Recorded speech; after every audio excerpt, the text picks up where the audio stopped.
하나님 말씀 보시겠습니다. 하나님 말씀 에베소서 3장 9절서부터 11절까지 세 번역으로 한번 보도록 하겠습니다.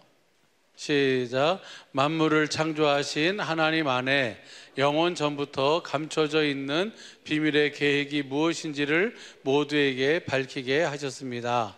그것은 이제 교회를 통하여 하늘에 있는 통치자들과 권세자들에게 하나님의 갖가지 지혜를 알리시려는 것입니다. 이 일은 하나님께서 우리 주 예수 그리스도 안에서 성취하신 영원한 뜻을 따른 것입니다. 아멘. 여러분 가지고 있는 그 교재 책 46페이지입니다. 하나님이 영원 전에 그리스도 안에서 세우신 비밀의 경륜.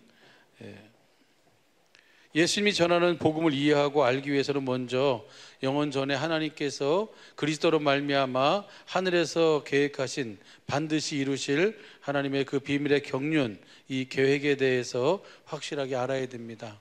여기서부터 예수님이 전하시는 복음이 시작되기 때문입니다. 거기 보면 이제 사도 바울이 셋째 하늘 곧 낙원에 이끌려 갔을 때 고린도후서 12장 1절서부터 3절까지 말씀 보면 특별히 4절 말씀을 현대인 성경으로 이렇게 표현하고 있어요. 같이 읽어볼까요? 시작. 나는 낙원으로 이끌려 가서 도저히 표현할 수도 없고 또 누구에게도 알려서는 안 되는 말을 들었습니다. 그러니까 이 하나님의 계획을 누구에게도 도저히 표현할 수도 없고 누구에게도 알려서는 안 되는 그 말씀을 들었어요. 그리고 그러면서 또 하나님께서 하나님 안에서 영원 전부터 감추었던 비밀의 계획이 무엇인지를 모두에게 밝히게 하셨어요. 오늘 우리가 읽어본 말씀 에베소서 3장 그 9절 말씀 보게 되면 이 영원 전부터 감추었던 이 비밀의 계획이 무엇인지를 모두에게 밝히게 하셨습니다. 우리 식구들이 잘 알고 계시죠? 이 비밀의 계획이 바로 뭐예요? 뭘 세우는 거예요? 교회를 세우는 거예요. 교회라고 하는 것은 누구를 머리라고 사는 그리스도를 머리라고 사는 교회를 세워가지고 그 교회를 통해서 하나님 나라에서 하늘에서 모든 통치자와 권세자들에게 하나님의 각종 지혜를 알게 하는 그 지혜로 다스리는 나라를 세우는 것이 하나님의 영원 전부터의 하나님의 계획이고 그 계획을 이루기 위해서 그리스도를 통해서 모든 일을 하신 줄로 믿습니다. 그것이 하나님의 반드시 이루실 하나님의 계획이고 경륜이에요. 그래서 47페이지 위에입니다. 하나님은 하늘에서 그리스도께서 교회로 말미암아 다스리는 나라를 세우실 계획을 가지고 계셨습니다. 또한 하나님은 이 계획을 이루시는 일에 모든 것을 누구에게 맡기셨어요? 누구를 통해서? 그리스도를 통해서. 그래서 에베소 3장 11절 좀 전에 읽었습니다. 쉬운 성경으로 보면 그리고 이 모든 것은 우리 주 예수 그리스도를 통해 태초부터 이루시려고 계획하신 일이기도 합니다. 그래서 교회란 뭐가 교회예요? 에베소 1장 22절 23절 보면 그리스도를 머리하고 사는 주님의 몸이 바로 교회예요. 누가 교회입니까? 이 건물이 교회가 아니고 뭐가 교회예요? 복음을 듣고 복음을 믿음으로 사는 저와 여러분이, 그리스도를 머리하고 사는 저와 여러분이 교회인 줄로 믿습니다.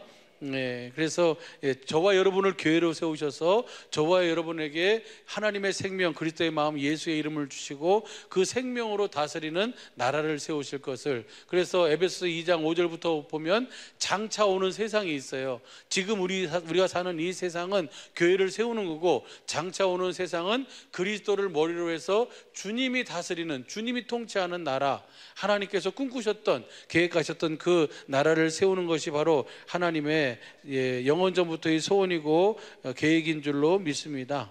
그래서 교회의 특징이 여기 세 가지로 있는데 한 가지를 더 보태서 하면은, 더 추가해서 하면, 첫 번째는 교회는 뭐예요? 뭐가 같아야 돼요? 생명이 같아야 됩니다. 머리는 짐승이고 몸은 사람이면 이상하잖아요, 그죠? 또 머리는 사람이고 몸은 짐승이면 이상하잖아요, 그죠? 있을 수가 없어요. 머리하고 몸은 뭐가 같아야 돼요? 생명이 같아야 돼요. 두 번째로는 몸은, 교회는 반드시 뭐예요? 그 머리가 주는 생각과 마음으로 사는 거예요. 스스로 살지 않아요, 그 교회는. 그래서 주님이 주시는 생명을 먹고 주님 주시는 마음, 예수의 이름으로 사는 것이 교회인 줄로 믿습니다. 그래서 그 둘째, 몸은 아무것도 스스로 할 수 없으며 반드시 머리이신 그리스도의 음성을, 그 주님의 말씀, 생명을 들어야 합니다. 머리이신 그리스도의 음성을 듣고 그리스도께 주시는 그리스도의 생각과 마음으로 사는 것이 바로 교회예요.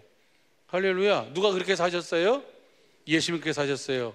왜 그렇게 사셨습니까? 예수님이 맏아들로서 삶의 본을 보이셨어요. 하나님의 생명을 거듭 태어난 하나님의 자녀 교회는 스스로 사는 것이 아니라 그리스도를 머리로 하고 사는 것이다 라고 하는 것을 본을 보여주셨습니다. 세 번째로는요, 그 48페이지, 머리와 몸은 뭐가 같아야 돼요? 생명이 같다는 얘기는 뭐가 같은 거예요? 이름이 같아요. 그래서 이름이 같아야 합니다. 그래서 몸은 머리이신 그리스도의 생명, 생명의 이름인 예수의 이름으로 살아야 합니다. 그래서 머리와 몸이 하나 된 교회가 되어 살아야 합니다. 그러니까 이게 쉽게 얘기하면 그 예수님은 누구를 머리라고 사셨어요? 아버지를 머리라고 사셨어요. 그 예수님은 아버지를 머리로 하고 아버지의 음성을 듣고 아버지가 주신 아버지의 이름, 아버지의 마음, 아버지의 이름으로 사셨어요. 그래서 아버지와 항상 함께 사신 줄로 믿습니다.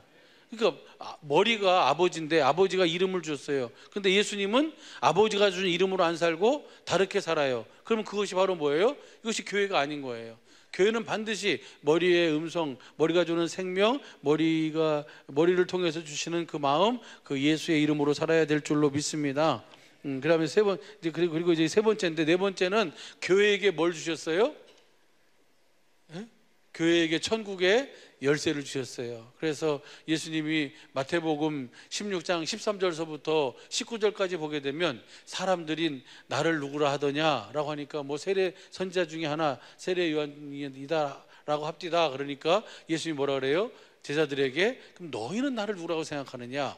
그러니까 베드로가 주는 그리스도시요 살아계신 하나님의 아들이십니다. 그렇게 고백하니까 17절에 뭐라 그래요? 바요나 시몬아 내가 복이 있다. 이것을 알게 한 이는 하늘에 계신 내 아버지 혈과 육이 아니다. 그러면서 그렇게 얘기하세요. 여러분 아무것도 아닌 것 같아요. 주님은 그리스도시고 살아계신 하나님의 아들입니다. 이 고백이 우리에게는 아무것도 아닌 것 같지만 이것을 알게 하시는 것은 사람의 지혜와 사람의 지식으로 하는 것이 아니라 누구로만 알 수 있다는 거예요? 하나님으로만 알 수 있다는 거예요. 이것을 알고 이것을 신앙으로 고백하면서 산다는 것이 엄청난 은혜의 축복인 줄로 믿습니다. 그 고백 위에 뭘 세우는 거예요? 주님의 교회를 세우는 거예요. 그리고 그 교회에다 뭘 줘요? 음부의 권세가 이기지 못하도록 천국의 열쇠를 줘요. 그래서 여기서 무엇이든지 매면 하늘에서도 매이고 여기서 무엇이든지 풀면 하늘에서도 풀리는 교회의 특징, 그것이 바로 네 번째입니다. 천국의 열쇠를 주셨다. 그래서 예수님께서는 베드로의 신앙 고백 위에 이 교회를 세우시겠다고, 여기 나와 있구나, 말씀하셨어요. 교회의 특징, 이게 너무너무 중요한 거예요. 특징 다시 한번 해봐요. 첫째, 교회의 특징은 뭐가 같아야 된다? 생명이 같아야 된다. 두 번째, 교회의 특징은 뭐라고요? 스스로 하지 않고 주님이 주시는 음성을 듣고 주시는 마음으로 사는 것이 바로 교회다. 세 번째로는요, 뭐가 같다? 이름이 같다. 그래서 아버지의 이름하고 예수님 이름하고 성령의 이름이 뭐예요? 하나의 하나, 예수. 할렐루야. 그래서 그분들은 다 그 이름으로 하나가 되어 사신 줄로 믿습니다. 그 마음으로 하나 되어 사셨어요. 그 생명으로 하나 되어 사셨어요. 오늘 우리도 교회는 그 이름을 주셔서 그 이름으로 주님과 하나가 되어 사는 줄로 믿습니다. 네 번째로 교회에게 뭘 주셨다? 천국의 열쇠를 주셨다. 그 열쇠를, 천국의 열쇠를 가지고 여기 보면 그것을 설명해 주고 있어요. 48페이지에 보면 마태복음 16장 13절부터 19절까지. 그래서 위의 말씀 16절에서 베드로는 예수님이 그리스도시요 살아계신 하나님의 아들이라고 고백합니다. 이 고백을 들은 예수님께서 말씀하십니다. 예수님이 그리스도라는 사실과 살아계신 하나님의 아들이시라는 것을 알 수 있는 것은 사람에 의해서 알 수가 없고 하늘에 계신 하나님 아버지에 의해서만 알 수 있다고 말씀하십니다. 예, 그렇습니다. 예, 하나님의 아들이신 예수님이 그리스도로 세상에 오셨습니다. 이 사실을 알아야 되고 믿어야 예수님께서 우리를 교회로 세우실 수가 있는 줄로 믿습니다. 예, 그러나 많은 사람들이 예수님이 그리스도라는 사실과 의미를 온전히 알지 못하고 그리스도의 의미를 왕, 선지자, 제사장이라고만 그 의미로만 이해하고 있습니다. 때문에 이들은 주님을 머리로 하고 교회가 되어 살지, 머리로 하는 교회가 되어 살지 못합니다. 다시 말해서 누구를 보지 못해요? 주님을 보지 못하고 주님의 음성을 듣지도 못합니다. 그렇다면 하나님의 아들이 그리스도로 이 세상에 무슨 일을 하기 위해 오셨습니까? 그 예수님이 하나님의 아들 그리스도이심을 믿는다는 그 믿음의 의미가 무엇일까요? 그리스도의 의미를 확실하게 알고 믿을 때에만 예수님께서 우리를 교회, 그리스도의 몸으로 세우실 수가 있습니다. 앞으로의 이 책을 통해서 예수님이 전하는 이 복음을 통해서 살아계신 하나님의 아들 그리스도를 확실하게 알게 하시고 믿게 하심으로 우리를 살아계신 그리스도 안으로 인도하셔서 그리스도를 머리로 하고 사는 교회로 세워주실 줄로 믿습니다. 그래서 50페이지입니다. 같이 한번 읽어볼까요? 시작. 이처럼 예수님은 베드로의 믿음의 고백 위에 자기의 몸 곧 교회를 세우시고 교회의 천국 열쇠를 주시겠다고 하셨습니다. 예수님이 교회에 주신 천국 열쇠가 바로 뭐예요? 예수의 이름입니다. 할렐루야. 그 이름을 왜 주셨어요? 그 이름을 사용하라고. 그래서 그 이름을 사용하면서 교회가 되어 주님과 함께 영생의 삶을 사는, 주님과 하나 되어 교회가 되어 사는 우리 사랑하는 주님의 몸된 사랑의 모든 식구들의 복된 이번 한 주간과 남은 영원한 삶이 되시기를 예수 간절히 축복합니다. 기도하겠습니다.